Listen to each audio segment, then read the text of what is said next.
Assalamualaikum warahmatullahi wabarakatuh. Baik anak-anakku, kembali lagi bersama Bu Esti. Hari ini ketemu lagi, kita akan belajar materi SBDP atau Seni Budaya dan Prakarya dengan tema pola tari. Akan tapi sebelum kita mulai pembelajaran, mari kita membaca basmalah terlebih dahulu agar pelaksanaan pembelajaran hari ini dapat membuat anak-anak semakin paham dengan materi SBDP, khususnya tema pola tari. Mari kita membaca basmalah bersama-sama. Bismillahirrahmanirrahim.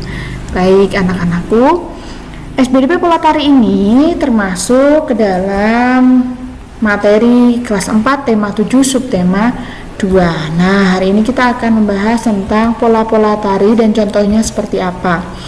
Tugas anak-anak adalah silahkan cermati video ini, kemudian tuliskan apa itu pengertian pola tari dan macam-macam pola tari yang Bu Esti jelaskan di dalam video ini.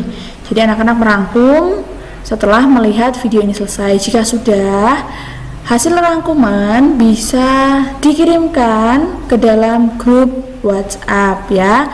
Nanti akan Bu Esti nilai. Nah, melanjutkan materi, anak-anak tahu ini peta apa? Betul sekali, ini adalah peta negara kita, yaitu negara Indonesia. Nah, Indonesia itu sangat kaya. Karena apa? Di Indonesia memiliki banyak sekali yang namanya pakaian daerah. Kemudian ada agama yang bermacam-macam, budaya, kemudian suku, makanan, dan bahasa. Nah, ini kemarin beberapa sudah gue jelaskan bahwa Indonesia itu memiliki lebih dari ratusan beragaman di Indonesia. Nah, salah satunya yang menarik, di Indonesia juga terdapat yang namanya tarian daerah, di mana setiap daerah di Indonesia itu memiliki tarian yang berbeda-beda. Nah, setiap tarian daerah itu memiliki keunikannya masing-masing, mulai dari pakaian yang digunakan untuk menari, nama tariannya, kemudian tujuan dari tariannya, ceritanya apa, itu berbeda-beda.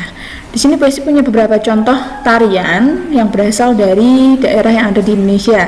Yang pertama adalah tari kecak yang berasal dari Bali. Kemudian ada tari piring yang berasal dari Sumatera Barat. Kemudian tari serimpi dari Jawa Tengah, dan ada tari saman dari Aceh. Nah, tarian-tarian ini memiliki perbedaan cara menarinya, kemudian pakaian yang digunakan untuk menari, dan properti-properti yang digunakan. Selain itu, cerita-cerita yang dibawakan atau kandungan cerita dalam tarian-tarian ini juga berbeda.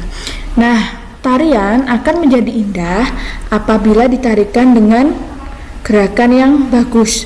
Selain itu juga terdapat yang namanya pola. Nah, apa itu pola? Ada yang tahu apa itu pola? Pola merupakan gerakan berpindah tempat penari yang dapat membentuk sebuah formasi, bisa berupa garis lurus, segitiga, maupun lingkaran.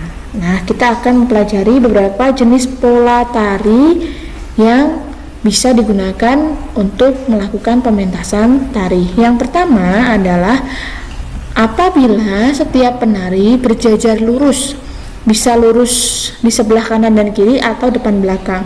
Nah, untuk huruf ABCD ini adalah contoh dari penari ya. Nah, ini penari yang berjajar-jajar itu disebut dengan pola lurus. Contohnya adalah seperti pada gambar di samping. Selanjutnya, yang kedua adalah di mana posisi penari berada bersampingan, namun sedikit di sebelah kanannya, ya. Nah, ini disebut dengan pola diagonal, jadi miring, ya. Contohnya seperti pada gambar di samping. Selanjutnya, yang ketiga adalah pola tari di mana para penari berdiri seperti membentuk segi empat. Nah, pola tersebut diberi nama dengan pola persegi.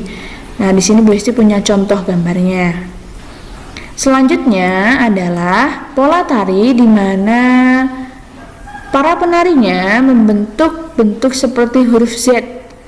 Nah, ini disebut dengan pola zigzag. Bu Hesti punya contohnya di sini. Baik, selanjutnya pola lingkaran di mana penari membentuk seperti lingkaran. Jadi bisa duduk, berjajar dan membentuk seperti lingkaran. Baik anak-anak, itu materi SPDP kita hari ini. Jangan lupa tugas yang tadi sudah Bu Hesti sebutkan untuk bisa segera dikerjakan. Terima kasih atas perhatiannya. Wassalamualaikum warahmatullahi wabarakatuh.